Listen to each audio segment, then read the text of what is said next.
ನನ್ನ ಬೆವರಿನ ಪ್ರತಿ ಹನಿಯನ್ನು ಅವರ ಭವಿಷ್ಯಕ್ಕಾಗಿ ಸುರಿದೆ.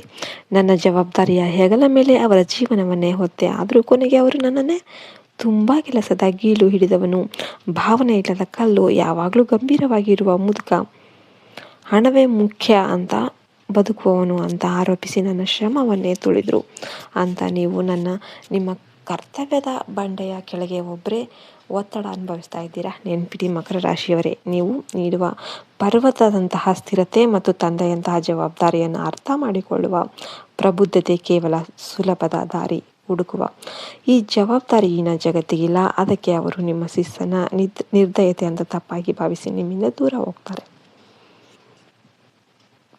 ನೀವು ಯಾರನ್ನಾದರೂ ನಿಮ್ಮ ಬದುಕಲ್ಲಿ ನಿಮ್ಮ ಬದುಕಿನ ಕಟ್ಟಡದಲ್ಲಿ ಯಾರನ್ನಾದರೂ ಸೇರಿಸಿಕೊಂಡ್ರೆ ಅದು ಶತಮಾನಗಳ ಕಾಲ ನಿಲ್ಲುವ ಕೋಟೆ ಮತ್ತು ತಲೆಮಾರುಗಳಿಗೆ ಸಾಗುವ ಆಸ್ತಿ. ಆದರೆ ಆ ಕೋಟೆಯ ಭಾರವನ್ನು ಹೊರುವ ತಾಳ್ಮೆ, ಆ ಆಸ್ತಿಯ ಮೌಲ್ಯವನ್ನು ಅರಿಯುವ ದೂರದೃಷ್ಟಿ ಕೇವಲ ಇಂದಿನ ಸುಖಕ್ಕೆ ಮಾತ್ರ ಬದುಕುವ ಅಲ್ಪದೃಷ್ಟಿಯ ಮನಸ್ಸುಗಳಿಗೆ ಎಲ್ಲಿದೆ? ಜನರು ನಿಮ್ಮ ಬೆಲೆಯನ್ನು ತಿಳಿಯೋದು ನೀವು ನಿಮ್ಮ ಕರ್ತವ್ಯವನ್ನು ಸಂಪೂರ್ಣವಾಗಿ ಬದಿಗಿಟ್ಟು ನಿಮ್ಮ ಮೌನದ ಹಿಮಾಲಯದಲ್ಲಿ ಕಳೆದು ಹೋದ ಮೇಲೇನೆ. ನೀವು ಜೊತೆಯಲ್ಲಿರುವಾಗ ನಿಮ್ಮ ಶ್ರಮವನ್ನು ಅವರು ಸರ್ಕಾರಿ ಸೌಲಭ್ಯದಂತೆ ಉಚಿತವಾಗಿ ಅನುಭವಿಸಿ, ನೀವು ದೂರ ಹೋದ ಮೇಲೇನೆ ತಮ್ಮ ಬದುಕಿನ ಛಾವಣಿಯೇ ಕುಸಿದು ಬಿತ್ತು ಅಂತ ಅವರಿಗೆ ಅರಿವಾಗುತ್ತೆ. ನಿಮ್ಮ ಎದೆಯಲ್ಲಿ ಹೆಪ್ಪುಗಟ್ಟಿರುವ ಆ ನೋವು ನನ್ನ ತ್ಯಾಗಕ್ಕೆ ಮೋಸ ಮಾಡಿದ್ರು ಎನ್ನುವ ಆ ಮೌನದ ಹಿಮಪಾತ ಆ ಶನಿದೇವನಿಗೆ ತಲುಪಿದೆ. ಗ್ರಹಗಳ ಲೆಕ್ಕಾಚಾರದ ಪ್ರಕಾರ ನಿಮ್ಮ ಜೀವನದಲ್ಲಿ ಒಂದು ದೊಡ್ಡ ಕರ್ಮದ ಪರೀಕ್ಷೆ, ಸ್ವಂತ ಜನರಿಂದಲೇ ಆದ ಶೋಷಣೆ ಮತ್ತು ನಿಮ್ಮ ಶ್ರಮಕ್ಕೆ ಸಿಗದ ಪ್ರತಿಫಲದ ಕಠಿಣ ಕಾಲವು ಮುಗಿದು ಹೋಗಿದೆ. ಈಗ ನೀವು ಎಲ್ಲರಿಂದ ದೂರವಾಗಿ ನಿಮ್ಮ ಏಕಾಂತದ ಶಿಖರದಲ್ಲಿ ನಿಮ್ಮ ಗಾಯಗಳಿಗೆ ನೀವೇ ಸಮಯದ ಮುಲಾಮು ಹಚ್ಚಿಕೊಳ್ತಾ ಇದ್ದೀರಿ. ಆದರೆ ನೆನ್ಪಿಡಿ ಮಕರ ರಾಶಿಯವರೇ, ನಿಮ್ಮ ಮೌನ ಅಂದರೆ ಅದು ಸೋತವನ ಸನ್ಯಾಸ ಅಲ್ಲ, ಅದು ತನ್ನ ಬದುಕಿನ ಸಾಮ್ರಾಜ್ಯದ ನೀಲನಕ್ಷೆಯನ್ನು ಸಿದ್ಧಪಡಿಸುತ್ತಿರುವ ಚಕ್ರವರ್ತಿಯ ಏಕಾಗ್ರತೆ. ನಿಮ್ಮ ಶ್ರಮವನ್ನು ದುರುಪಯೋಗಪಡಿಸಿಕೊಂಡವರು, ನಿಮ್ಮ ಜವಾಬ್ದಾರಿಯನ್ನು ನಿಮ್ಮ ದೌರ್ಬಲ್ಯ ಮಾಡಿಕೊಂಡವರು, ಅವರ ನಿಜವಾದ ಸೋಮಾರಿತನ ಬಯಲಾಗುವ ಸಮಯ ಬಹಳ ಹತ್ತಿರ ಬಂದಿದೆ. ನೀವು ಯಾರಿಗಾಗಿ ನಿಮ್ಮ ಸ್ವಂತ ಯೌವನವನ್ನೇ ಸಮರ್ಪಿಸಿದ್ದೀರೋ ಅದೇ ಜನರು ನಾಳೆ ನಿಮ್ಮ ಯಶಸ್ಸಿನ ಎತ್ತರವನ್ನು ನೋಡಿ ತಮ್ಮ ಕೃತಜ್ಞತೆಗೆ ತಾವೇ ತಲೆ ತಗ್ಗಿಸುವಂತಹ ಅದ್ಭುತ ಶನಿಯ ಸಂಚಾರ ನಿಮ್ಮ ರಾಶಿಗೆ ಬರ್ತಾ ಇದೆ. ಮುಂದೆ ಸಾಗುವ ಮೊದಲು ಒಂದು ಚಿಕ್ಕ ಆದರೆ ಮಹತ್ವದ ಮಾತು. ನಿಜವಾದ ಜ್ಞಾನಕ್ಕೆ ಮತ್ತು ಕರ್ಮದ ಮಾರ್ಗ ತೋರುವ ಮಾತಿಗೆ ನೀವು ಗೌರವ ಕೊಡಲೇಬೇಕು. ನಾನು ನಿಮ್ಮ ಬಳಿ ಕಾಸು ಕೇಳ್ತಾ ಇಲ್ಲ, ದುಡ್ಡು ಕೇಳ್ತಾ ಇಲ್ಲ. ಆದರೆ ಈ ವಿಡಿಯೋ ನೋಡುತ್ತಿರುವ ಪ್ರತಿಯೊಬ್ಬರು ಕೂಡ ಮನಪೂರ್ವಕವಾಗಿ ಒಂದು ವಿಡಿಯೋಗೆ ಲೈಕ್ ಮಾಡಿ ಅಷ್ಟೇ. ನೀವು ಒಂದು ಸಬ್ಸ್ಕ್ರೈಬ್ ಮಾಡೋದರ ಮೂಲಕ ನಮಗೆ ಸಹಕರಿಸಿದರೆ ಆ ಶನಿ ಮಹಾತ್ಮ ನಿಮಗೆ 100 ಪಟ್ಟು ಫಲವನ್ನು ಕೊಡ್ತಾರೆ. ಇದು ಕರ್ಮದ ನ್ಯಾಯ. ದಯವಿಟ್ಟು ಈಗಲೇ ಸಬ್ಸ್ಕ್ರೈಬ್ ಮಾಡಿ ಮತ್ತು ಪಕ್ಕದಲ್ಲಿರುವ ಬೆಲ್ಲೈಕನ್ನ ಪ್ರೆಸ್ ಮಾಡಿ. 2026ರಲ್ಲಿ ನಿಮ್ಮ ಎಲ್ಲ ಕರ್ಮದ ಸಾಲಗಳು ತೀರಿ ಹೋಗಿ ಶುಭ ಫಲ ಸಿಗಲಿ ಅಂತ ನಾನು ಪ್ರಾರ್ಥನೆ ಮಾಡ್ತೀನಿ. ಶಶ ಮಹಾಪುರುಷ ಯೋಗದ ಆರಂಭ ಈಗ ಅತ್ಯಂತ ಮುಖ್ಯವಾದ ನಿಮ್ಮ ಬದುಕಿನ ಸ್ಥಾನಮಾನವನ್ನೇ ಬದಲಿಸುವ ಆ ರಹಸ್ಯದ ಕಡೆಗೆ ಬರೋಣ. ಮುಂದಿನ ದಿನಗಳಲ್ಲಿ ಆಕಾಶದಲ್ಲಿ ನಡೆಯುವ ಶನಿಯ ಮಹಾ ಸಂಚಾರ ನಿಮ್ಮ ಬದುಕಲ್ಲಿ ಒಂದು ಅತಿ ದೊಡ್ಡ ಶಶ ಮಹಾಪುರುಷ ಯೋಗದ ಮಹಾಫಲವನ್ನು ತರ್ತಾ ಇದೆ. ನಿಮ್ಮ ವೃತ್ತಿ, ಸ್ಥಾನ, ಗೌರವ, ಭೂಮಿ, ಕಟ್ಟಡ ಮತ್ತು ಸರ್ಕಾರಿ ಮನ್ನಣೆ ಎಲ್ಲದರಲ್ಲೂ ಕೂಡ ಹೊಸ ಶಕೆ ಆರಂಭ ಆಗ್ತಾ ಇದೆ. ಇಷ್ಟು ದಿನ ನೀವು ನಿಮ್ಮ ಸ್ವಂತ ದುಡಿಮೆಯಲ್ಲೂ ಗುಲಾಮರಂತೆ ಬದುಕಿದ್ದೀರಿ. ನಿಮ್ಮ ಶ್ರಮವನ್ನು ನಿಮ್ಮವರೇ ಲೂಟಿ ಮಾಡಿದ್ರು, ನಿಮ್ಮ ತಾಳ್ಮೆಗೆ ಬೆಲೆನೇ ಇರಲಿಲ್ಲ. ಆದರೆ ಈಗ ಕಾಲ ಬದಲಾಗಿದೆ. ನಿಮ್ಮ ಕೈಯಲ್ಲಿರುವ ಒಂದು ಸಣ್ಣ ಕೆಲಸ ಅಥವಾ ಹೂಡಿಕೆ ಕೂಡ ಸಾಮ್ರಾಜ್ಯ ಆಗುವ ಯೋಗ ಇದೆ. ನೀವು ಕಳೆದು ಹೋಯಿತು ಅಂದ್ಕೊಂಡ ಪಿತ್ರಾರ್ಜಿತ ಆಸ್ತಿ, ಪೆನ್ಷನ್, PF ವಿಚಾರಗಳು ಮತ್ತೆ ನಿಮ್ಮ ಪರವಾಗಿ ನ್ಯಾಯ ಕೊಡಿಸುವ ಕಾಲ ಬಂದಿದೆ. ವ್ಯಾಪಾರಸ್ಥರೇ ಕಬ್ಬಿಣ, ಸಿಮೆಂಟ್, ಕಲ್ಲಿದ್ದಲು, ರಿಯಲ್ ಎಸ್ಟೇಟ್, ಕೃಷಿ, ಸರ್ಕಾರಿ ಟೆಂಡರ್ ಅಥವಾ ಉತ್ಪಾದನಾ ಕ್ಷೇತ್ರದಲ್ಲಿ ಊಹಿಸಲಾಗದ ಲಾಭ ಅನ್ನೋದು ಸಿಗುತ್ತೆ.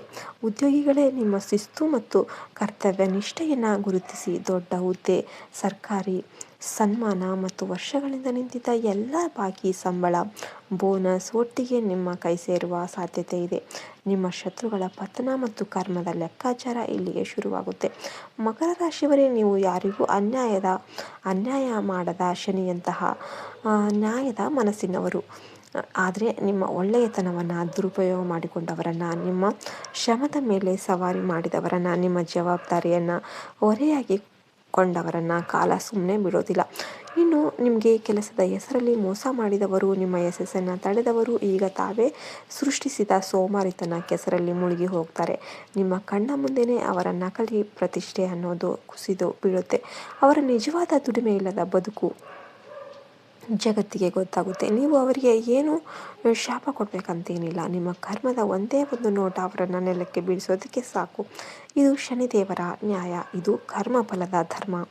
ಕುಟುಂಬ ಮತ್ತು ಸಂಬಂಧಗಳಲ್ಲಿ ಸತ್ಯದ ಕನ್ನಡಿ ನಿಲ್ಲುತ್ತೆ. ನಿಮ್ಮ ಸ್ವಂತ ಜನರೇ ನಿಮ್ಮನ್ನು ತುಂಬ ಸ್ಟ್ರಿಕ್ಟ್ ಅಂತ ದೂರ ಇಟ್ಟಿರ್ಬೋದು. ನಿಮ್ಮ ಕಾಳಜಿಯನ್ನೇ ಅವರು ನಿಯಂತ್ರಣ ಅಂತ ತಪ್ಪಾಗಿ ಅರ್ಥೈಸಿದ್ದಾರೆ. ಆದರೆ ಮುಂದಿನ ದಿನಗಳಲ್ಲಿ ಯಾರು ನಿಮ್ಮ ನಿಜವಾದ ಉತ್ತರಾಧಿಕಾರಿಗಳು ಮತ್ತು ಯಾರು ಕೇವಲ ನಿಮ್ಮ ಸಂಪತ್ತಿಗಾಗಿ ನಿಮ್ಮನ್ನು ಬಳಸಿಕೊಂಡ ಪರಾವಲಂಬಿಗಳು ಅನ್ನೋದು ಹಗಲು ರಾತ್ರಿಯಂತೆ ಬೇರೆಯಾಗುತ್ತೆ.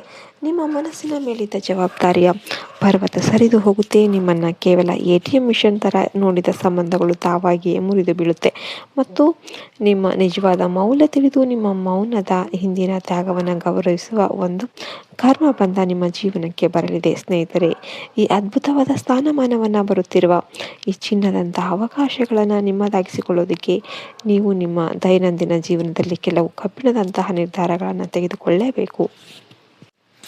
3 ಮಹಾಬ್ರಹ್ಮಾಸ್ತ್ರಗಳು. ನಿಮ್ಮ ಹಳೆಯ ನಷ್ಟಗಳ ಲೆಕ್ಕ. ನನ್ನ ಶ್ರಮಕ್ಕೆ ತಕ್ಕ ಫಲ ಸಿಗ್ತಾ ಇಲ್ಲ ಎನ್ನುವ ಮಾನಸಿಕ ಸಾಲ ಮತ್ತು ಎಲ್ಲರೂ ನನ್ನಂತೆ ಶಿಸ್ತಿನಿಂದ ಇರಬೇಕು ಎನ್ನುವ ನಿರೀಕ್ಷೆಯನ್ನು ಬಿಟ್ಟು ಕೊಡ್ತಿದ್ರೆ ಭವಿಷ್ಯದಲ್ಲಿ ಮತ್ತೆ ಅದೇ ಕರ್ಮದ ನಿರೀಕ್ಷೆಗಳನ್ನು ಎದುರಿಸಬೇಕಾಗುತ್ತೆ. ಅದಕ್ಕಾಗಿ ಮಕರ ರಾಶಿಯವರು ಕಡ್ಡಾಯವಾಗಿ ಪಾಲಿಸಬೇಕಾದ 3 ಮಹಾಬ್ರಹ್ಮಾಸ್ತ್ರಗಳು ನಾನು ನಿಮಗೆ ಹೇಳ್ಕೊಡ್ತೀನಿ. ಇವುಗಳನ್ನು ಹಿಂದೆ ನಿಮ್ಮ ಬದುಕಲ್ಲಿ ಭದ್ರವಾಗಿ ಅಳವಡಿಸಿಕೊಳ್ಳಿ. 1ನೇ ಬ್ರಹ್ಮಾಸ್ತ್ರ, ಹಳೆಯ ಕರ್ಮದ ಲೆಕ್ಕವನ್ನು ಸುಟ್ಟುಬಿಡಿ. ನೀವು ಹಳೆಯ ಸೋಲುಗಳು, ಅನ್ಯಾಯಗಳು, ದ್ರೋಹದ ನೆನಪುಗಳನ್ನು ನಿಮ್ಮ ಮನಸ್ಸಿನ ಲೆಕ್ಕ ಪುಸ್ತಕದಲ್ಲಿ ಬರೆದಿಟ್ಕೊಡ್ಬೇಡಿ. ಈ ನಕಾರಾತ್ಮಕವಾಗಿ ನಿಮ್ಮನ್ನೇ ಸುಟ್ಟು ಹಾಕುತ್ತೆ, ಬಡವರನ್ನಾಗಿ ಮಾಡುತ್ತೆ.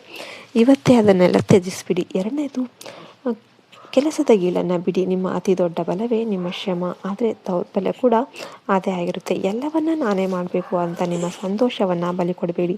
ಇಂದಿನಿಂದ ನಿಮ್ಮ ಮನಸ್ಸಿಗೆ ಮತ್ತು ದೇಹಕ್ಕೆ ವಿಶ್ರಾಂತಿ ಕೊಡಿ. ಜೀವನವನ್ನು ಅನುಭವಿಸಿ.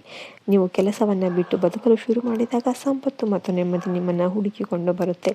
3ನೇ ಬ್ರಹ್ಮಾಸ್ತ್ರ, ಭಾವನೆಗೆ ಬಾಗಿಲು ತೆರೆಯಿರಿ. ನೋವಾದಾಗ ನೀವು ನಿಮ್ಮ ಕೆಲಸದ ಹಿಂದೆ ಅಡಗಿಕೊಳ್ತೀರಿ. ಆ ಶಿಸ್ತಿನ ಗೋಡೆ ನಿಮ್ಮನ್ನು ಜೀವನದ ಸಣ್ಣ ಸಣ್ಣ ಸಂತೋಷಗಳಿಂದ ದೂರ ಮಾಡುತ್ತೆ. ಹೊಸ ಅಭ್ಯಾಸ ಕಲಿಯಿರಿ. ಕುಟುಂಬದ ಜೊತೆ ಸಮಯ ಕಲಿಯಿರಿ. ನಗಲು ಕಲಿಯಿರಿ. ನಿಮ್ಮ ಗಂಭೀರತೆಯ ಕೋಟೆಯಿಂದ ಹೊರಬಂದು ಜಗತ್ತಿಗೆ ನಿಮ್ಮ ಮಾನವೀಯ ಮುಖವನ್ನು ತೋರಿಸಿ. ಬಂಡೆಯ ಮೇಲೆ ನೀರು ಬಿದ್ದಾಗಲೇ ಹಸಿರು ಚಿಗುರಾಗೋದು. ನಿಮಗೆಲ್ಲ ವಿಡಿಯೋ ಇಷ್ಟ ಆಯಿತು ಅಂದರೆ ಲೈಕ್ ಮಾಡಿ, ಶೇರ್ ಮಾಡಿ, ಸಬ್ಸ್ಕ್ರೈಬ್ ಮಾಡಿ. ಜೈ ಹಿಂದ್, ಜೈ ಭಾರತ್ ಮಾತೆ. ಹರಿ ಓಂ ತತ್ಸತ್. ಸರ್ವೇ ಜನ ಸುಖಿನೋ ಭವಂತು.